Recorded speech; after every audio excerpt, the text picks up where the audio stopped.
A famous actor humiliated a 22-year-old intern on set, threw coffee in her face, and told her, "You'll never work in this town." Clint Eastwood stopped filming, walked over, and said 6 words that ended the actor's career and changed hers forever. This happened in front of 120 people, and what the intern did 15 years later will shock you. It was March 2003, on the set of Mystic River in Boston, Massachusetts. The production was in its 9th week. The film was intense, demanding, emotionally exhausting.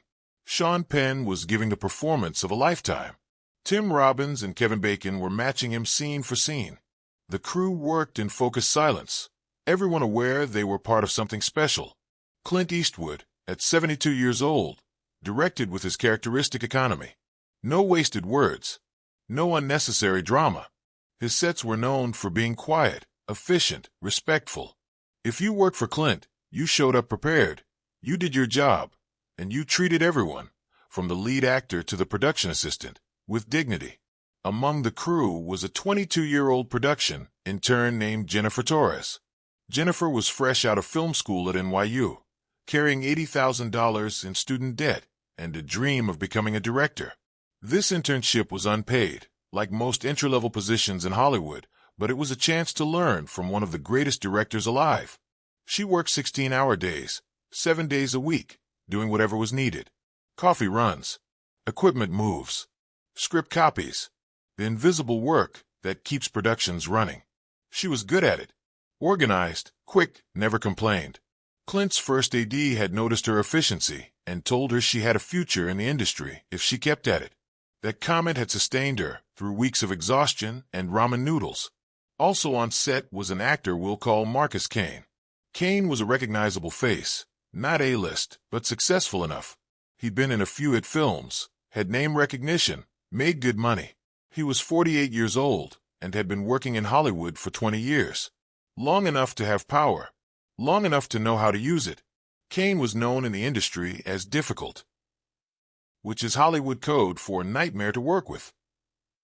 He was rude to crew members, demanding with assistance, and had a particular habit of targeting the youngest, least powerful people on set, the ones who couldn't fight back, the ones who needed the credit too badly to complain. On March 17, 2003, a Tuesday morning, they were filming a courthouse scene. Multiple cameras, complex blocking, extras in every corner. It was a big setup that had taken the crew 3 hours to light and prepare. At 10:15 a.m., they were ready to shoot. Actors in position, cameras rolling. Clint called action. They got 20 seconds into the scene when Kane stopped mid-line. "Cut!" he yelled, though that wasn't his call to make. "Cut! This is bullshit." Clint, surprised, said quietly, "Cut." He walked over. "Marcus, what's the problem?" "My coffee is cold," Kane said, holding up a paper cup. "I asked for hot coffee. This is cold. How am I supposed to act when I can't even get a hot cup of coffee? Who's responsible for this?" The set went silent. Everyone knew what was coming. Kane was going to make someone's day hell, and they were all grateful it wasn't them.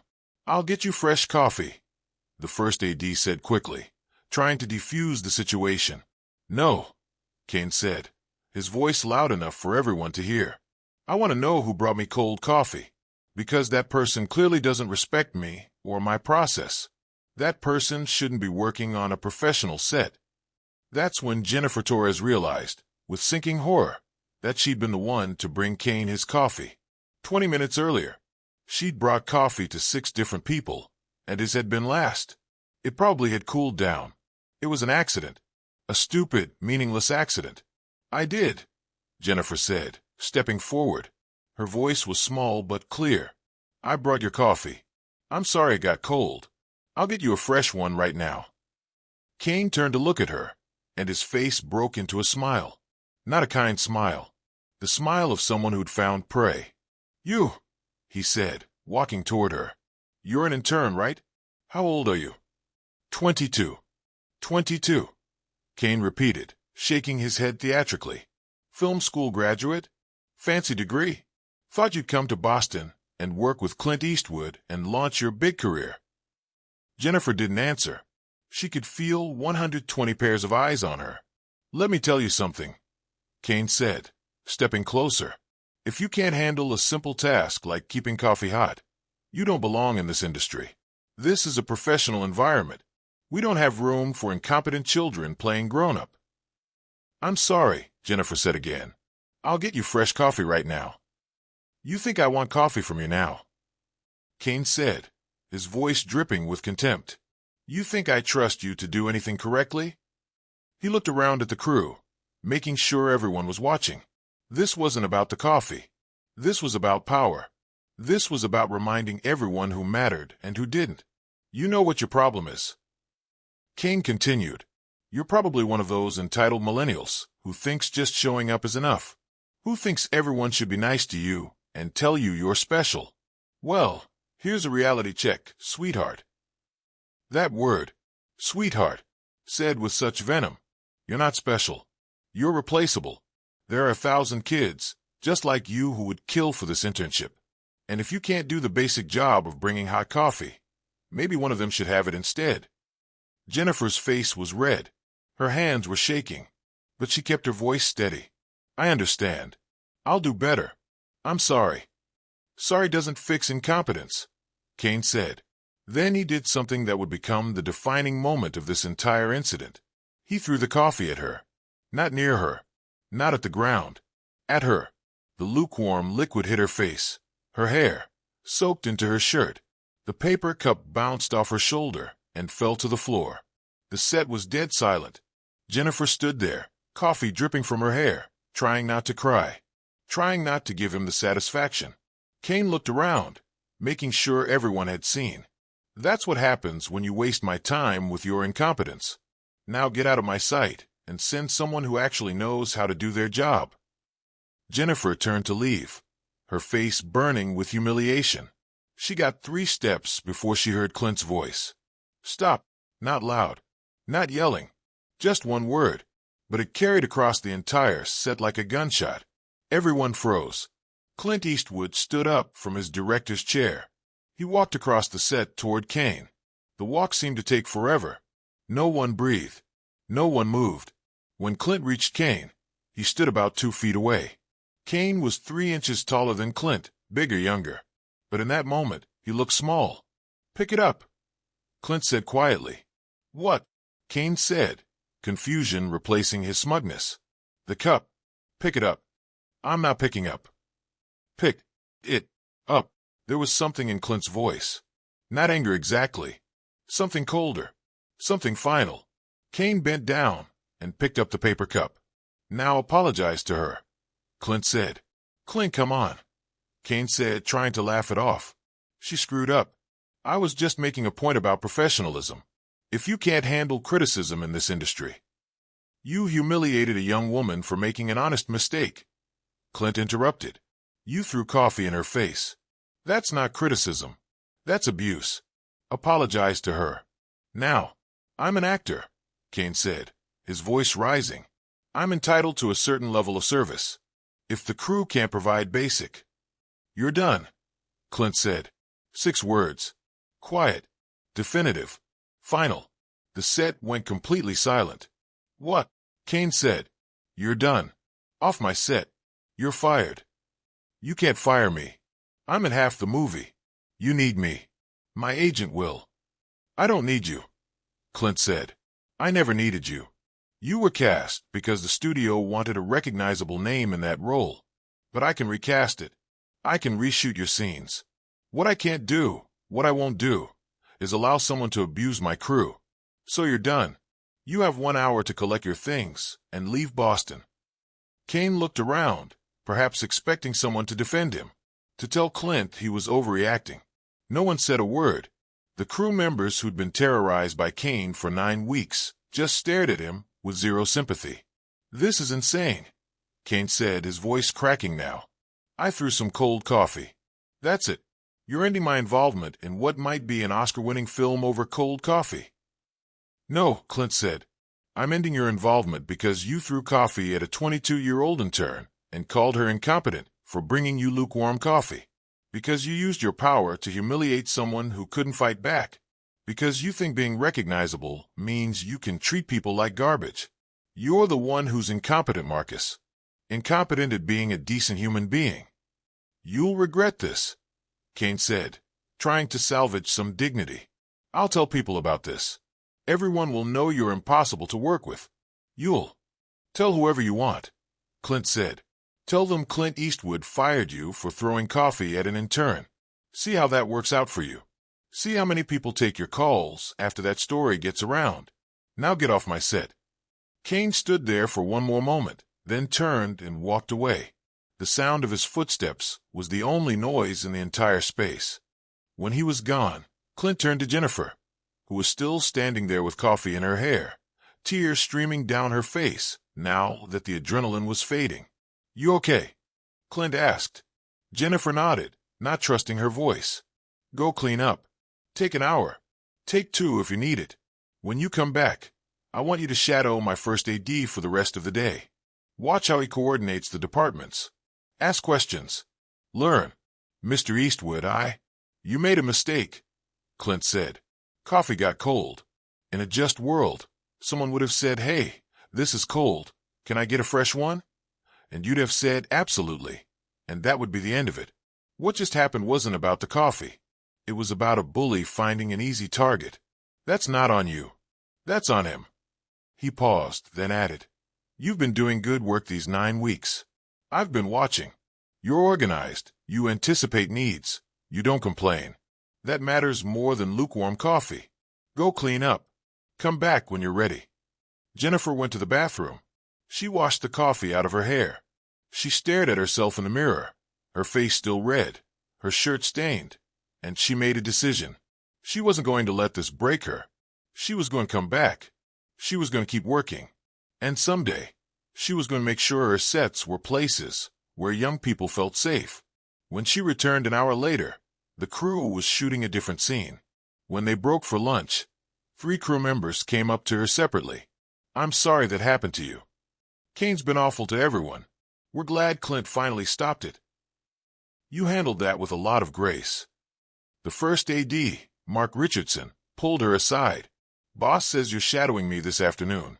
You interested in AD work? I want to direct eventually, Jennifer admitted. Most good directors started as ADs. Mark said. You learn how all the pieces fit together. You want to learn, I'll teach you. But it's not easy work. I don't need easy, Jennifer said. I need good. For the rest of the production, Jennifer shadowed Mark. She learned how to break down a script, how to coordinate departments, how to keep a set running efficiently. Clint would occasionally pull her aside and explain why he'd made certain decisions, why he'd chosen a particular angle, why he'd cut a scene that was in the script, why he trusted his actors to find the moment instead of over-directing them. It was a masterclass from one of the greatest directors alive, and it was happening because she'd had coffee thrown in her face. Marcus Kane tried to salvage his reputation. His agent released a statement about creative differences and mutual decision to part ways. But 120 crew members had witnessed what actually happened. By the end of the week, every filmmaker in Boston knew the real story. By the end of the month, Hollywood knew. Kane's agent dropped him. His upcoming projects were quietly canceled. Casting directors stopped returning his calls. Within a year, he was doing regional theater and direct-to-video films. Within 3 years, he'd left the industry entirely. The story became legendary in Hollywood, but not for the reasons you'd think. It wasn't about Clint's temper or a dramatic confrontation. It was about a line drawn. About what happened when you crossed it. About a culture that finally said, bullying has consequences. Jennifer Torres finished that internship. Then she got hired as a production assistant on Clint's next film. Then a second AD. Then a first AD. By 2010, she'd AD'd 15 major films. In 2015, at age 34, Jennifer Torres directed her first feature film. It was a modest-budget indie drama about a young woman trying to break into a male-dominated industry. The film premiered at Sundance to strong reviews. In her Q&A after the premiere, someone asked about her influences. She talked about the directors she admired. Then she told the story. She told about being 22 years old, having coffee thrown in her face, being humiliated in front of 120 people. And she told about what Clint Eastwood did next. He didn't just fire an abusive actor, Jennifer said, her voice thick with emotion. He could have done that and moved on. Instead, he turned to me, this nobody intern who just embarrassed herself, and he gave me opportunity. He let me shadow his AD. He taught me. He saw something in me that I didn't see in myself, and he showed me what kind of set culture I wanted to create when I became a director. She paused. Every single day on my set, I remember that moment. I remember feeling powerless and humiliated, and I make sure no one on my set ever feels that way. No intern, no PA, no crew member. Everyone is treated with respect, because that's what Clint taught me. Not in a speech. In one moment, when he stopped everything and said, "Not on my set." The audience applauded. The clip went viral on social media. Within days, it had millions of views. Other young filmmakers shared their own stories of being bullied on sets. A conversation started about set culture, about abuse, about power dynamics. Jennifer Torres went on to direct 8 more films over the next 10 years. She's now one of the most respected directors working today. And on the first day of every production, she gives the same speech. This is a professional set, but professional doesn't mean cold. It doesn't mean cruel. It means we treat each other with respect. If you make a mistake, someone will help you fix it. If you need help, someone will give it. And if anyone, and I mean anyone, regardless of their title or their name recognition, abuses someone else on this set, they're gone. Immediately. No second chances. We protect each other here. Her crew members call her sets the safest in Hollywood. Young filmmakers fight for positions on her projects. She's known for being demanding but fair, exacting but kind. In 2022, Jennifer won the Directors Guild Award for her film, Breaking Through, a semi-autobiographical story about a young woman's journey in film. In her acceptance speech, she thanked Clint Eastwood. 20 years ago, she said, I had coffee thrown in my face by someone who thought I didn't matter. And Clint Eastwood stopped everything and showed me that I did. He didn't just fire a bully. He invested in the bullied. He turned the worst moment of my young career into a turning point. That's not just good directing. That's good humanity. She paused, her voice breaking slightly. Mr. Eastwood, if you're watching, I doubt you remember that day. It was probably just another Tuesday for you. But for me, it was the day I learned what kind of filmmaker I wanted to be. Thank you for seeing me when I felt invisible. Thank you for protecting me when I couldn't protect myself. And thank you for teaching me that power isn't about who you can humiliate. It's about who you can lift up. Clint Eastwood was in the audience that night. When the camera cut to him, he was smiling. That small, private smile he gets when he's pleased, but doesn't want to make a big deal of it. He nodded once. That was enough.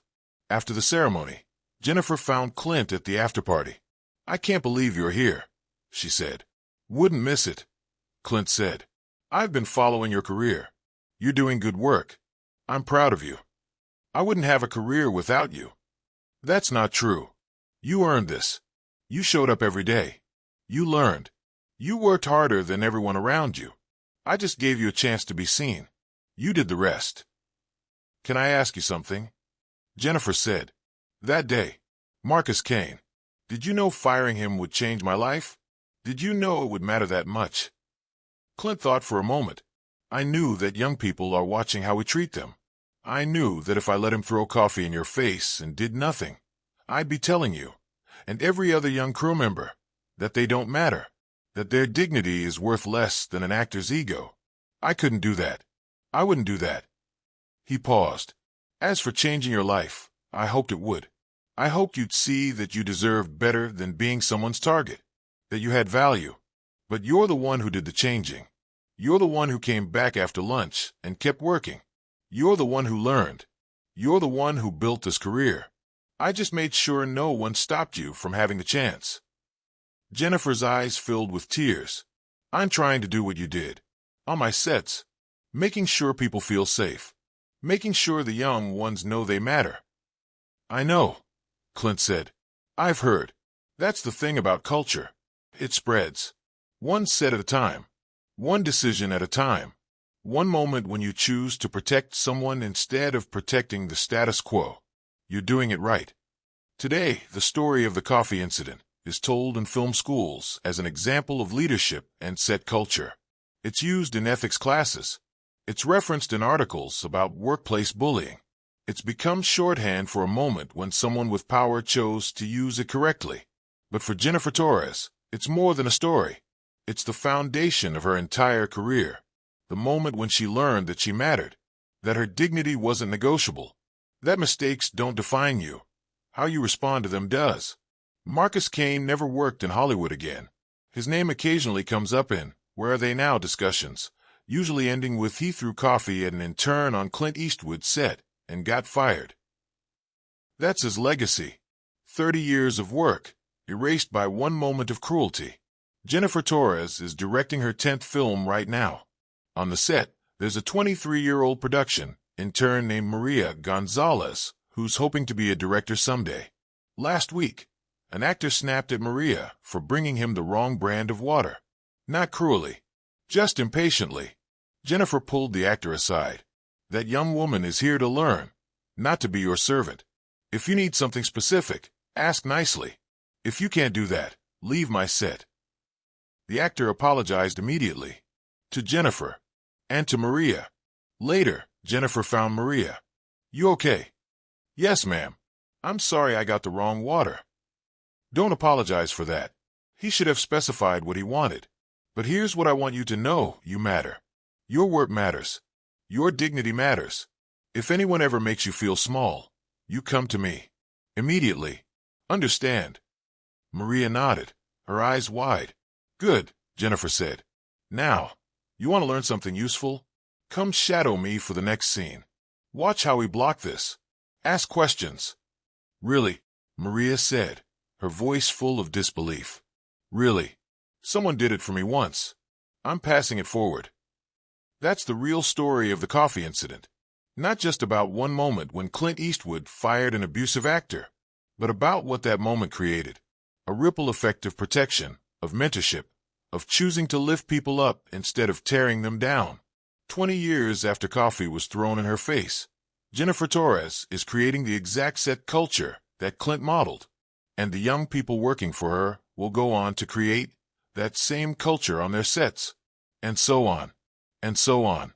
That's how culture changes. Not with big declarations or corporate policies, but with individual moments when someone with power chooses to protect the powerless. When someone draws a line and says, not here, not on my set, not to my people. Clint Eastwood has made over 40 films as a director. He's won 4 Academy Awards. He's created characters that defined American cinema for half a century.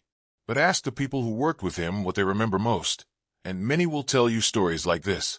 Quiet moments when he chose people over productions, dignity over convenience, doing right over doing easy. You're done. Off my set. 6 words that ended one career and launched another. 6 words that told a 22-year-old intern covered in coffee that she mattered, that her dignity was worth protecting, that the worst moment of her life could become a turning point if she chose to let it. Marcus Kane thought he was punishing incompetence. He was actually revealing his own character. And Clint Eastwood made sure there were consequences. If this story moved you, share it with someone who needs to remember that bullies can be stopped, that dignity isn't negotiable, and that sometimes the worst moments become the most important ones.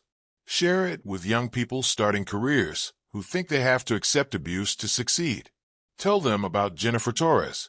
Tell them about the coffee incident. Tell them that the right leaders will protect them. Have you ever been humiliated at work? Have you ever witnessed someone abuse their power? What did you do? What do you wish you'd done? Share your story in the comments.